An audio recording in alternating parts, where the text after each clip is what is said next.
17ஆம் அதிகாரம். பின்பு கர்த்தர் மோசேயை நோக்கி, நீ இஸ்ரவேல் புத்திரரோடே பேசி, அவர்கள் பிதாக்களின் வம்சங்களாகிய ஒவ்வொரு வம்சத்தினுடைய பிரபுவினிடத்தில் ஒவ்வொரு கோலாக 12 கோலை வாங்கி, அவனவன் கோலில் அவனவன் பேரை எழுதுவாயாக. லேவியினுடைய கோலின் மேல் ஆரோனின் பேரை எழுதக்கடவாய். அவர்களுடைய பிதாக்களின் ஒவ்வொரு வம்ச தலைவனுக்காகவும் ஒவ்வொரு கோல் இருக்க வேண்டும்.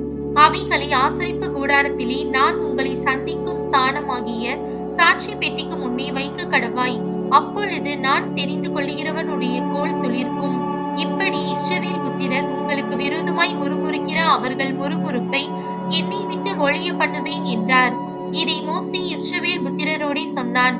அப்பொழுது அவர்களுடைய பிரபுக்கள் எல்லாரும் தங்கள் பிதாக்களுடைய வம்சத்தின்படி ஒவ்வொரு பிரபுவுக்கு ஒவ்வொரு கோலாக 12 கோல்களை அவனிடத்தில் கொடுத்தார்கள். ஆரோனின் கோலும் அவர்களுடைய கோல்களுடனே இருந்தது. அந்த கோல்களை மோசே சாட்சியின் கூடாரத்திலே கர்த்தருடைய சமூகத்தில் வைத்தான். மறுநாள் மோசே சாட்சியின் கூடாரத்துக்குள் பிரவேசித்த போது, இதோ, லேவியின் குடும்பத்தாருக்கு இருந்த ஆரோனின் கோல் துளிர்த்திருந்தது.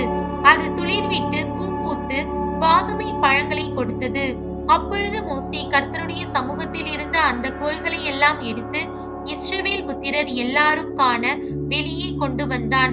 அவர்கள் கண்டு அவரவர் தங்கள் தங்கள் கோல்களை வாங்கிக் கொண்டார்கள். அப்பொழுது கர்த்தர் மோசேயை நோக்கி, ஆரோனின் கோல் அந்த கலகக்காரருக்கு விரோதமாக அடையாளமாகும் பொருட்டு அதை திரும்பவும் சாட்சி பெட்டிக்கு முன்னே கொண்டு போய் வை. இப்படி அவர்கள் எனக்கு விரோதமாய் முறுமுறுப்பதை ஒழிய பண்ணுவாய்.